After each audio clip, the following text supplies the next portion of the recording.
प्यारे बच्चों, कैसे हैं आप लोग? आशा है बिल्कुल अच्छे होंगे और घर बैठे सुरक्षित पढ़ाई एंजॉय कर रहे होंगे। हम लोग ग्रुप 16 के एलिमेंट्स के बारे में पढ़ रहे हैं। आज हम लोग ग्रुप 16 के एलिमेंट्स के सामान्य विशेषता में नेक्स्ट टॉपिक देखेंगे, इलेक्ट्रॉन गेन एंथैल्पी, इलेक्ट्रॉन लब्धि एंथैल्पी। ठीक है ना? इलेक्ट्रॉन एफिनिटी भी इसको कहा जाता है, इलेक्ट्रॉन एफिनिटी। ठीक है, आपको बताया जा चुका है कि इलेक्ट्रॉन लब्धि एंथैल्पी, इलेक्ट्रॉन गेन एंथैल्पी या इलेक्ट्रॉन एफिनिटी क्या होता है। एक बार फिर समझिए। मान लीजिए कि यह कोई परमाणु है। ठीक है, यह परमाणु आइसोलेटेड है। आइसोलेटेड मतलब बिल्कुल अलग थलग अकेला और गैसीय अवस्था में है, गैसियस स्टेट में। ठीक है ना?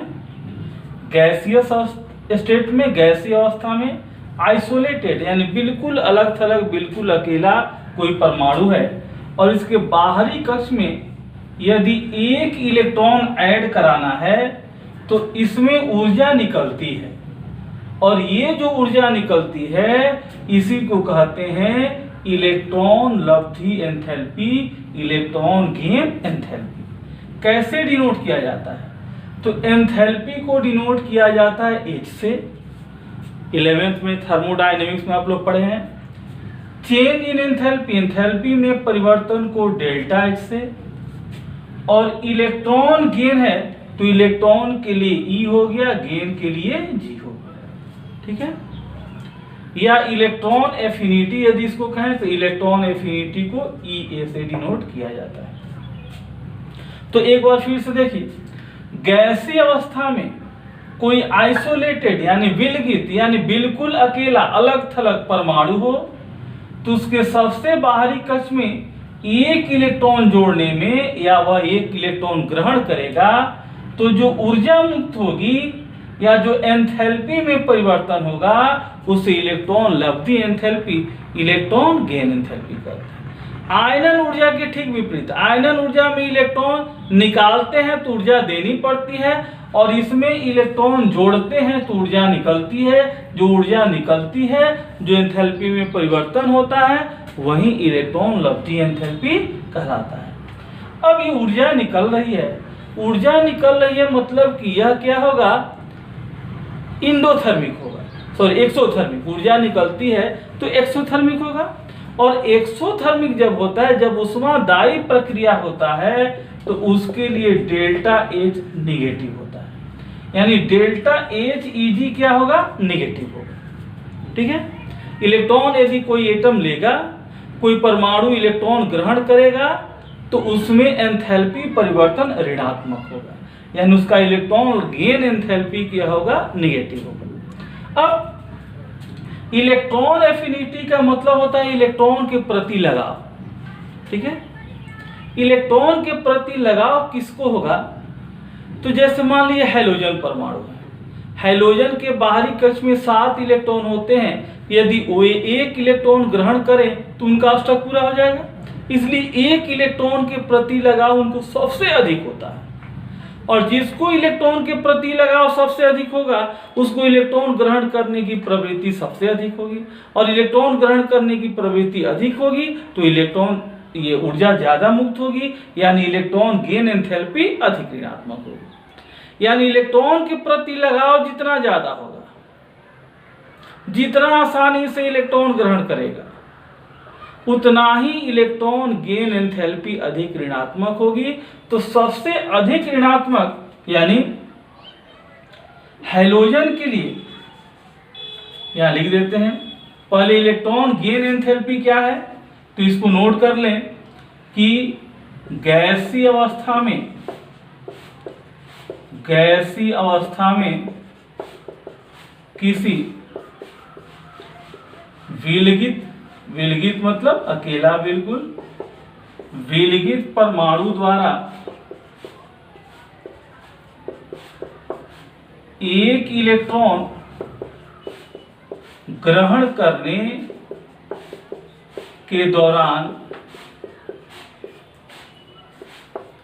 एंथैल्पी में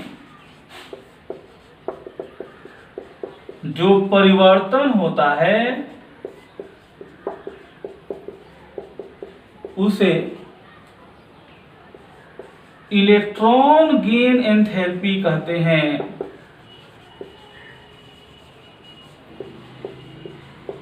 इलेक्ट्रॉन गेन एंथैल्पी कहते हैं। अब परमाणु का आकार जितना छोटा होगा उतना ही इलेक्ट्रॉन पर आकर्षण बल ज्यादा होगा और उतना ही अधिक ऊर्जा निकलेगी, यानी इलेक्ट्रॉन गेन एंथैल्पी उतना ही अधिक ऋणात्मक होगी। परमाणु का आकार बड़ा होगा तो नाभिक से इलेक्ट्रॉन की दूरी उतना ही ज्यादा होगी, इसलिए आकर्षण बल कम होगा, इसलिए कम ऊर्जा मुक्त होगी, यानी इलेक्ट्रॉन गेन एंथैल्पी कम ऋणात्मक होगी। यानी कह सकते हैं कि छोटा परमाणु आकार यदि छोटा है तो आकर्षण बल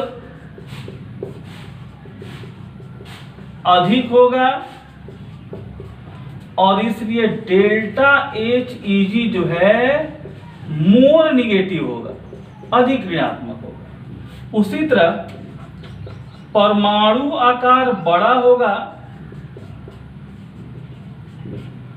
तो आकर्षण बल कम होगा, इलेक्ट्रॉन और नाभिक के बीच आकर्षण बल कम होगा तो कम ऊर्जा मुक्त होगी, यानी डेल्टा HEg जो है वह लेस निगेटिव होगी, कम ऋणात्मक होगी।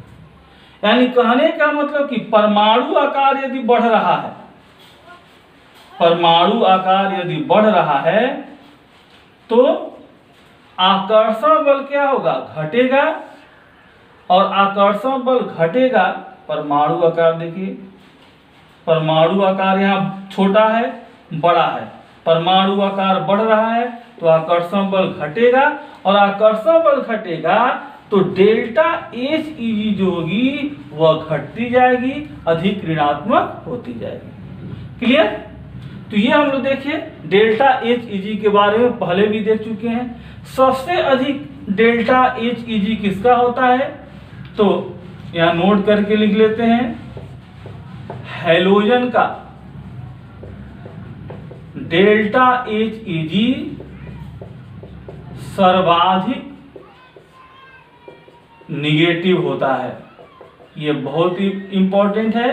सबसे अधिक देखिए हैलोजन किसी भी आवर्त में सबसे छोटा परमाणु आकार हैलोजन का होता है, और हैलोजन का परमाणु आकार छोटा होगा तो आकर्षण बल ज्यादा होगा, आकर्षण बल ज्यादा होगा तो अधिक ऊर्जा मुक्त होगी, यानी डेल्टा HEg अधिक ऋणात्मक होगी।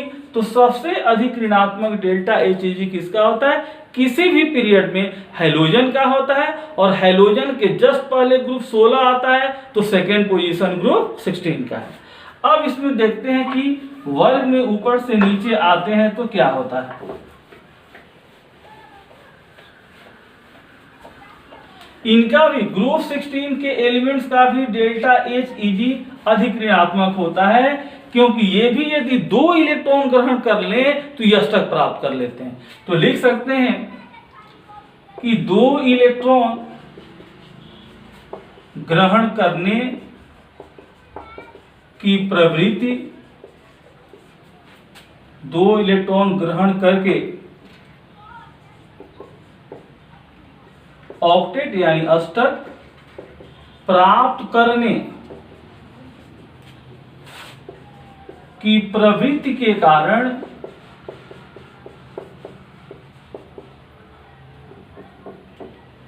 ग्रुप 16 के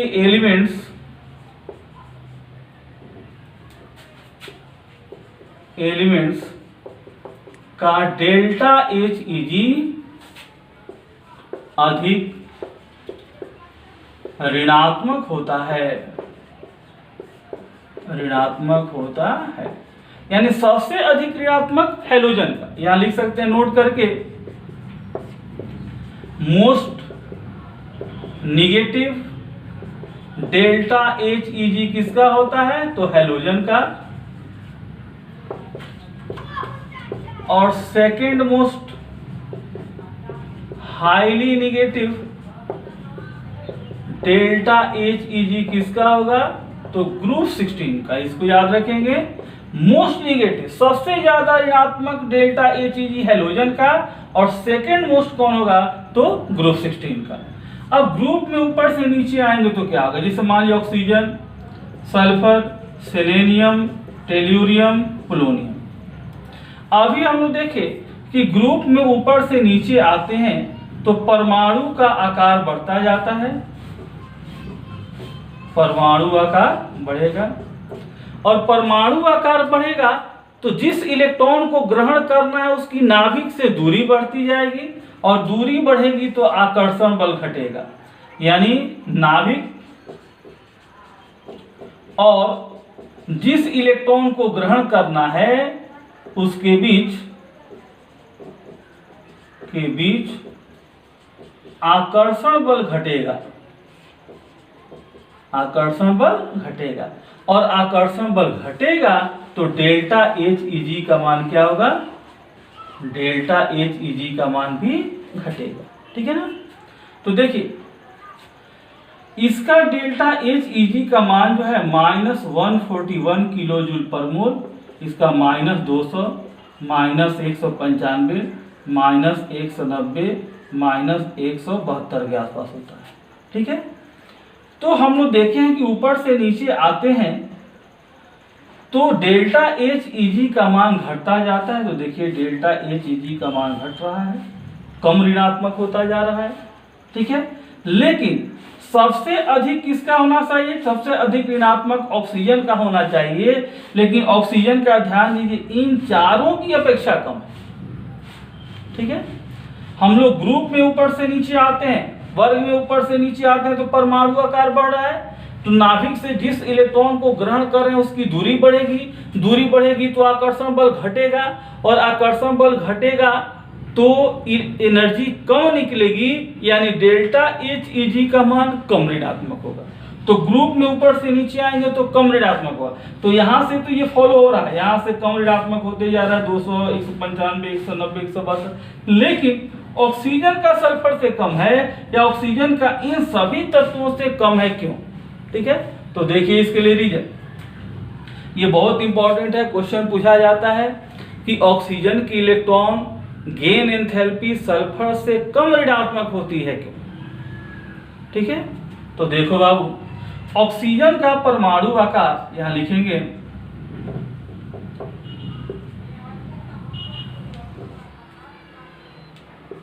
यहां लिखेंगे कि ऑक्सीजन का छोटा परमाणु आकार है, छोटा परमाणु आकार है। छोटा परमाणु आकार होने के चलते क्या होगा कि इलेक्ट्रॉन के बीच रिपल्सन, जब परमाणु आकार छोटा होगा तो इलेक्ट्रॉन कम जगह में होंगे, कम जगह में इलेक्ट्रॉन होंगे तो इलेक्ट्रॉन का घनत्व ज्यादा होगा, और इलेक्ट्रॉन का घनत्व ज्यादा होगा तो इलेक्ट्रॉन के बीच रिपल्सन काम करने लगता है। छोटा परमाणु आकार के चलते इंटर इलेक्ट्रॉनिक रिपल्सन काम करने लगता है। यहाँ पर परमाणु आकार छोटा होगा तो इलेक्ट्रॉन एक दूसरे के नजदीक होंगे तो इलेक्ट्रॉन रिपल्सन काम करने लगेगा, और जब विकर्षण काम करेगा तो आकर्षण बल को कम कर देगा, और जब आकर्षण बल कम होगा तो एनर्जी कम निकलेगी। आपको बताया कि आकर्षण बल जितना ज्यादा होगा उतना ज्यादा ऊर्जा मुक्त होगी, और आकर्षण बल जितना कम होगा उतना कम ऊर्जा मुक्त होगी। तो यह विकर्षण बल क्या कर रहा है कि आकर्षण बल को कम कर देगा, आकर्षण बल कम कर देगा तो कम ऊर्जा मुक्त होगी, यानी डेल्टा H निगेटिव कम ऋणात्मक होगी। तो इसीलिए डेल्टा HEG जो होता है वह लेस निगेटिव होता है, लेस निगेटिव होता है। क्लियर? सल्फर से नीचे क्यों आ रहे हैं? तो परमाणु आकार बढ़ने के चलते, देखिए परमाणु आकार बढ़ रहा है तो नाभिक और इलेक्ट्रॉन के बीच आकर्षण बल घट रहा है, इसलिए डेल्टा HEG जो होता है वह कम ऋणात्मक होते जा रहा है। तो सबसे अधिक डेल्टा HEG किसका होना चाहिए, क्योंकि परमाणु आकार इसका सबसे छोटा है, लेकिन इसका इन सबसे कम है। देखिए इन सब की अपेक्षा कम ऋणात्मक है। क्यों? क्योंकि ऑक्सीजन का परमाणु आकार छोटा होता है। छोटा परमाणु आकार के चलते इलेक्ट्रॉन एक दूसरे के काफी नजदीक होंगे, इलेक्ट्रॉन घनत्व ज्यादा होगा, तो इलेक्ट्रॉन इलेक्ट्रॉन के बीच विकर्षण कार्य करेगा। वह विकर्षण आकर्षण बल को कम कर देगा। आकर्षण बल कम होगा तो कम ऊर्जा मुक्त होगी, इसलिए delta H is less negative. Clear? Delta H is क्या हो गया? Less negative. तो चलिए इसको नोट कर लीजिए और हम लिख रहे हैं इसको।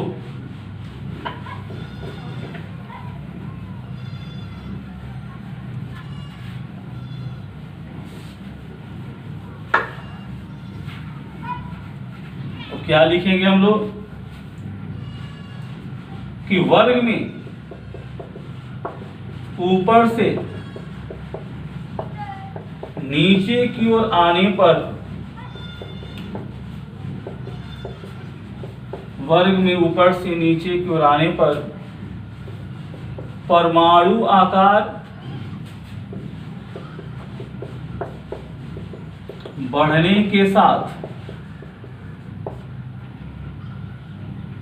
डेल्टा एच ईजी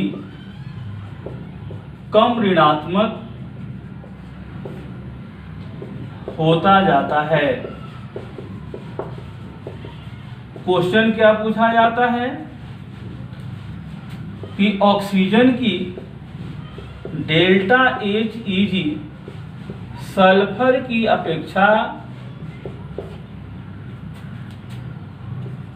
कम ऋणात्मक होती है, क्यों? कम ऋणात्मक होती है क्यों? ठीक है, ऐसा क्वेश्चन आता है। या तो कैसे इसका आंसर देंगे कि ऑक्सीजन का परमाणु आकार सल्फर की अपेक्षा बहुत छोटा होने के कारण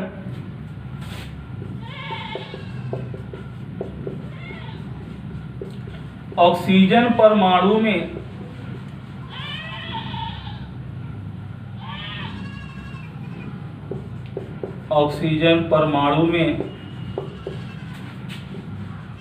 इंटर इलेक्ट्रॉनिक रिपल्सन अधिक होता है, इसलिए ऑक्सीजन की delta H easy electron gain enthalpy sulphur की अपेक्षा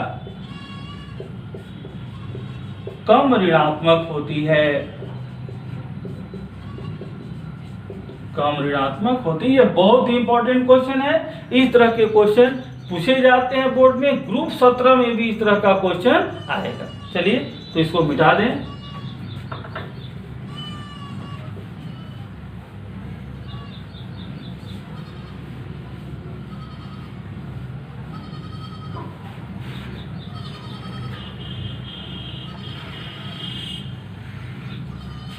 एक बहुत ही इंपॉर्टेंट चीज देखिए, ऑक्सीजन परमाणु जो है इसमें जब पहला इलेक्ट्रॉन ऐड करते हैं तो इस पर -1 चार्ज होता है।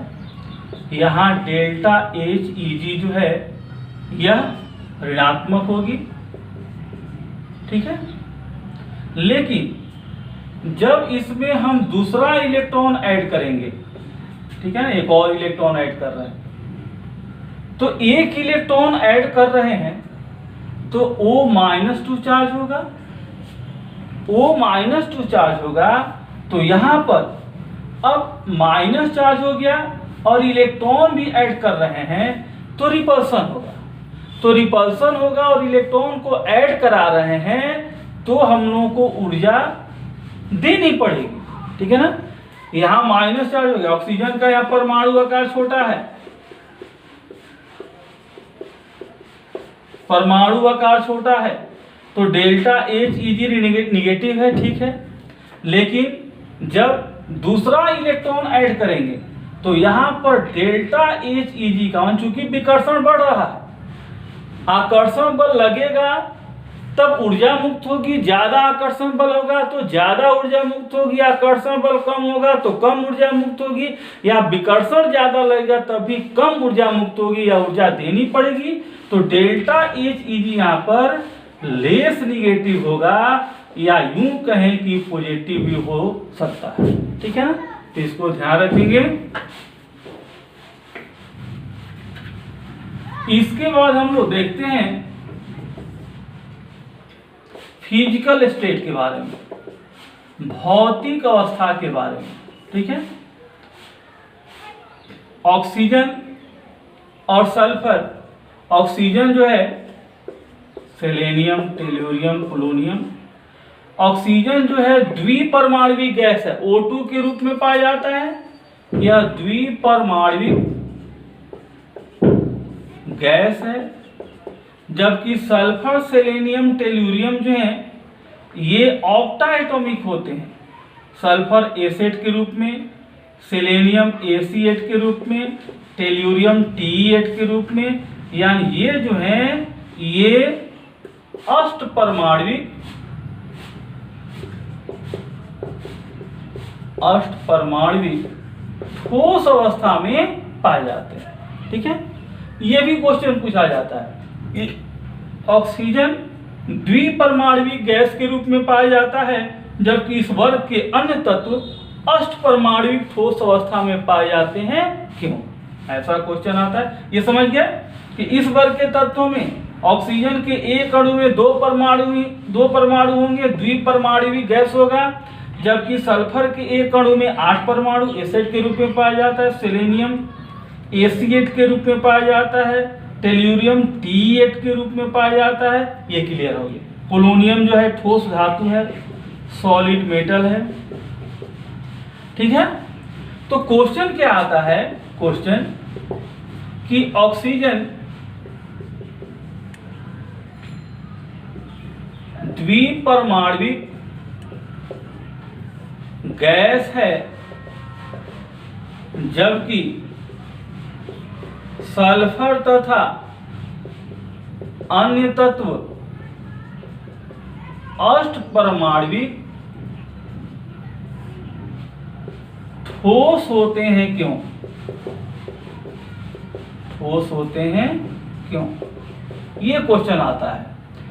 ऑक्सीजन द्विपरमाणविक गैस है, जबकि सल्फर तथा अन्य तत्व अष्टपरमाणविक ठोस होते हैं, क्यों?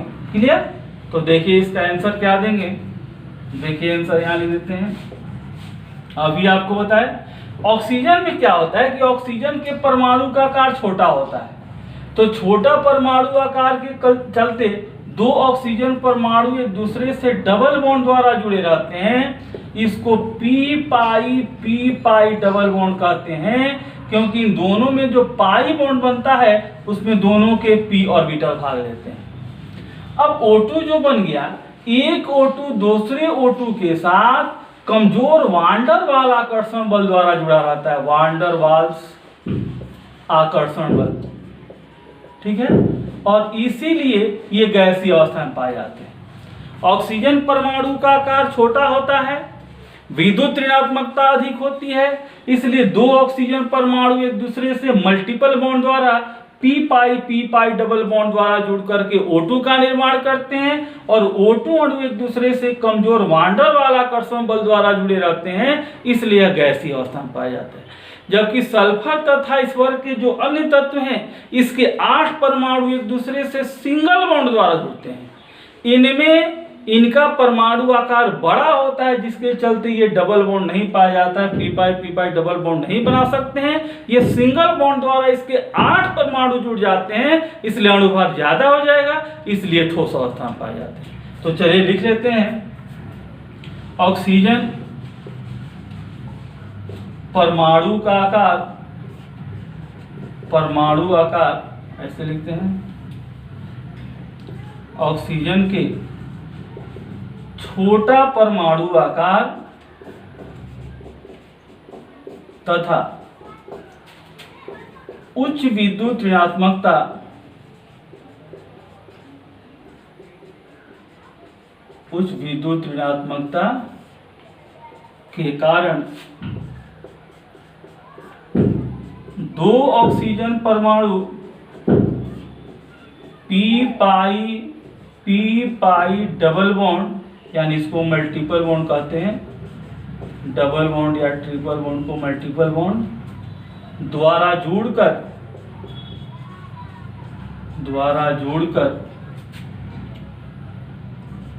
O2 अणु का निर्माण करते हैं।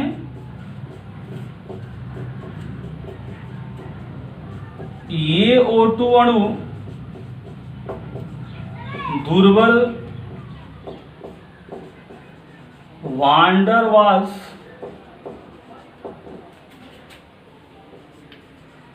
फोर्स ऑफ एट्रैक्शन द्वारा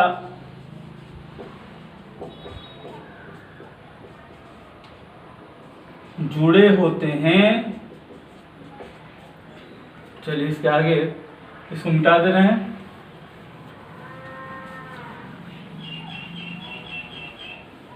इसके बाद यहां देखिए जुड़े होते हैं, इसलिए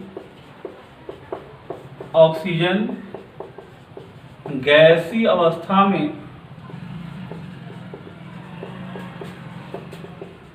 पाया जाता है, जबकि बड़ा परमाणु आकार के कारण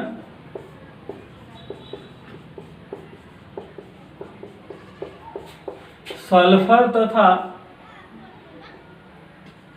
अन्य तत्व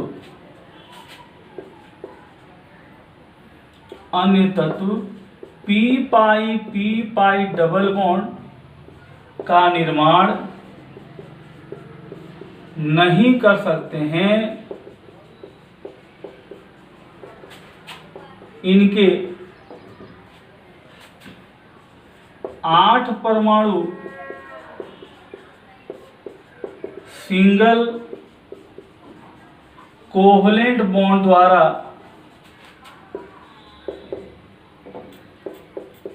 जोड़कर अष्टपरमाणविक अणु का निर्माण करते हैं। इसलिए ये ठोस अवस्था में पाए जाते हैं। ठीक है, यहां से आंसर लिखना है। ये आपका हो गया क्वेश्चन, ये क्वेश्चन हो गया। यहां से आंसर लिखना है। ऑक्सीजन के छोटा परमाणु आकार तथा उच्च विद्युत ऋणात्मकता के कारण दो ऑक्सीजन परमाणु P pi double bond and multiple bond द्वारा जुड़कर O2 अणु का निर्माण करते हैं। ये O2 अणु दुर्बल वान डर वाल्स फोर्स ऑफ एट्रैक्शन द्वारा जुड़े होते हैं, इसलिए O2 गैसीय अवस्था में पाया जाता है, जबकि बड़ा परमाणु आकार के कारण सल्फर तथा अन्य तत्व पी पाई डबल बॉन्ड का निर्माण नहीं कर सकते हैं। इनके 8 परमाणु सिंगल कोवलेंट बॉन्ड द्वारा जुड़कर अष्टपरमाणविक अणु का निर्माण करते हैं, इसलिए ठोस अवस्था में पाए जाते हैं। बहुत ही इंपॉर्टेंट क्वेश्चन है, यह बोर्ड की परीक्षा में पूछा जाता है। तो चलिए इसको नोट कर लीजिए, तब आगे बढ़ाते हैं। चलिए अब देखते हैं धात्विक तथा अधात्विक गुण में। यहां लिखते हैं धात्विक तथा अधात्विक गुण, metallic and non metallic property. ठीक है, देखिए ऑक्सीजन, सल्फर, सेलेनियम, टेलुरियम और पोलोनियम। ऑक्सीजन, सल्फर अधातु हैं, सेलेनियम, टेलुरियम उपधातु हैं और पोलोनियम जो है वह धातु है। तो वर्ग में ऊपर से नीचे की ओर आएंगे तो नीचे धातु है, मतलब धात्विक गुण बढ़ता जा रहा है, और ऊपर अधातु है, मतलब अधात्विक गुण ऊपर से नीचे घटेगा। अधात्विक गुण घटेगा। ठीक है, तो लिख सकते हैं कि वर्ग में ऊपर से नीचे की ओर आने पर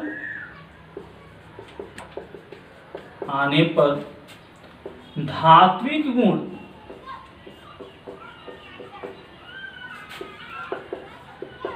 बढ़ता जाता है,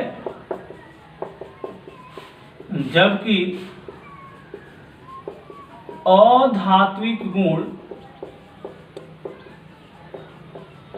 घटता जाता है।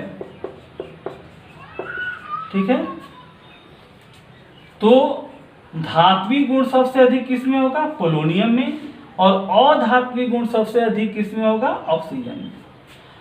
धात्विक गुण अधात्विक गुण निर्भर करता है, धातु चूंकि इलेक्ट्रॉन का त्याग करने की प्रवृत्ति रखते हैं, तो इलेक्ट्रॉन का त्याग करने की प्रवृत्ति धात्विक गुण कहलाता है। इलेक्ट्रॉन का त्याग कौन करेगा? तो जिसका परमाणु आकार बड़ा होगा वो आसानी से इलेक्ट्रॉन त्याग करेगा।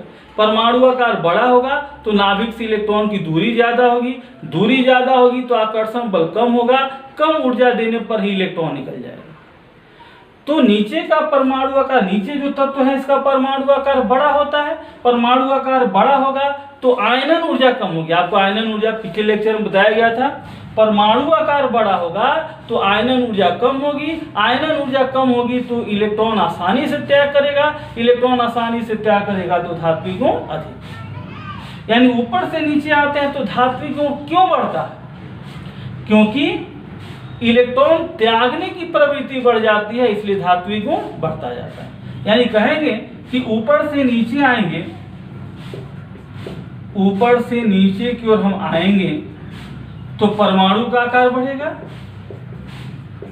परमाणु आकार बढ़ेगा। ऊपर से हम किधर आ रहे हैं? नीचे। तो परमाणु आकार बढ़ेगा तो आयनन ऊर्जा घटेगी, आयनन ऊर्जा घटेगी, परमाणु आकार बढ़ेगा तो आयनन ऊर्जा घटेगी, आयनन ऊर्जा घटेगी तो इलेक्ट्रॉन त्यागने की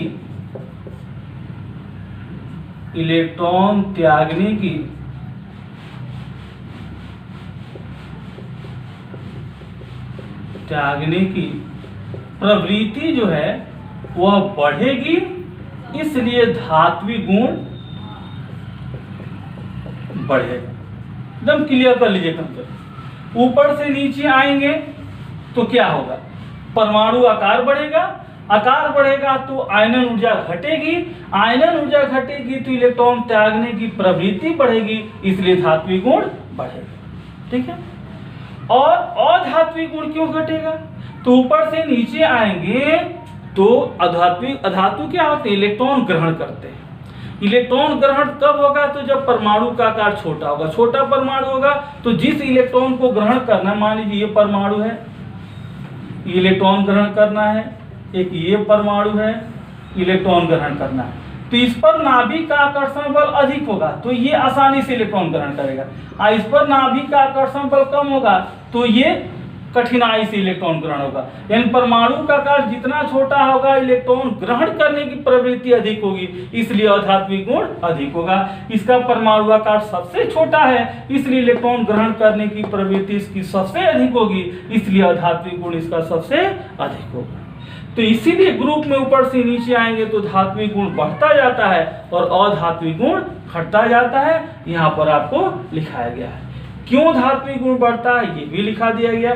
चलिए अधात्विक गुण क्यों बढ़ता है ये भी लिखा दे रहे हैं, इसको आप लोग नोट कर लीजिएगा पॉज करके। देखिए ऊपर से नीचे आएंगे, ऊपर से नीचे तो परमाणु आकार क्या होगा? परमाणु आकार बढ़ेगा,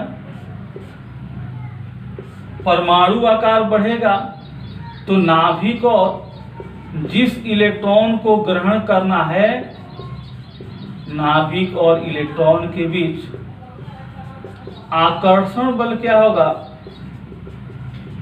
घटेगा, और आकर्षण बल घटेगा तो इलेक्ट्रॉन ग्रहण करने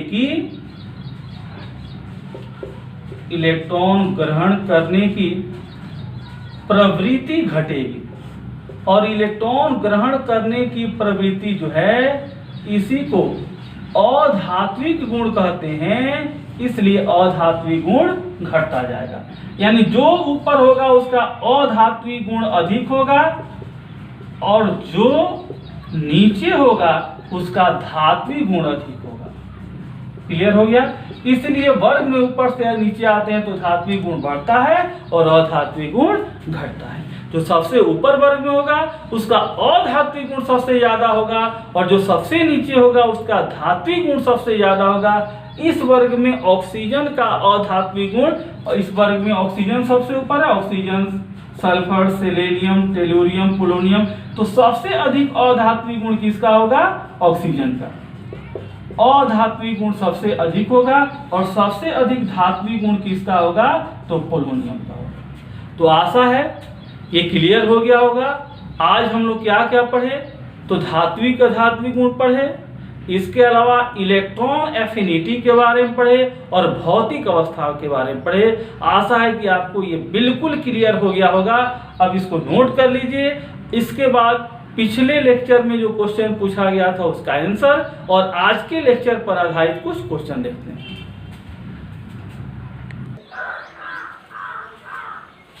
तो ये पिछले लेक्चर वीडियो में जो क्वेश्चन पूछे गए थे उसका आंसर है और ये आज के लेक्चर पर आधारित कुछ क्वेश्चन है। ठीक है, ऑक्सीजन की फर्स्ट इलेक्ट्रॉन गेन एंथैल्पी या सिर्फ इलेक्ट्रॉन गेन एंथैल्पी भी इसको कहा जा सकता है। सिर्फ इलेक्ट्रॉन गेन एंथैल्पी मतलब first electron gain enthalpy. Sulphur की अपेक्षा होती है लेस निगेटिव, मोर निगेटिव, दोनों कोई नहीं। निम्न में से किसमें पी पाई डबल बॉन्ड पाया जाता है? किसमें अधात्विक गुण सर्वाधिक होता है? किसमें धात्विक गुण सर्वाधिक होता है? तो ये सभी क्वेश्चन आज वीडियो देख करके अच्छी तरह समझ करके नोट बना करके आज ही कमेंट बॉक्स में इसका आंसर आप लोग डालेंगे। आशा है पढ़ाई आपकी बहुत अच्छी तरह से चल रही होगी। इस बार का टारगेट 95 पार करना है। केमिस्ट्री में बोर्ड में 95 पार करना है। सिर्फ मेरे साथ जुड़े रहिए, बने रहिए और जैसे जैसे आपको वीडियो दिया जा रहा है वैसे वैसे तैयारी करते जाइए और ऑब्जेक्टिव का आंसर देते जाइए। ऑब्जेक्टिव का आंसर साथ साथ देते जाएंगे तो आपका एक भी ऑब्जेक्टिव बोर्ड की परीक्षा में छूटने वाला नहीं है।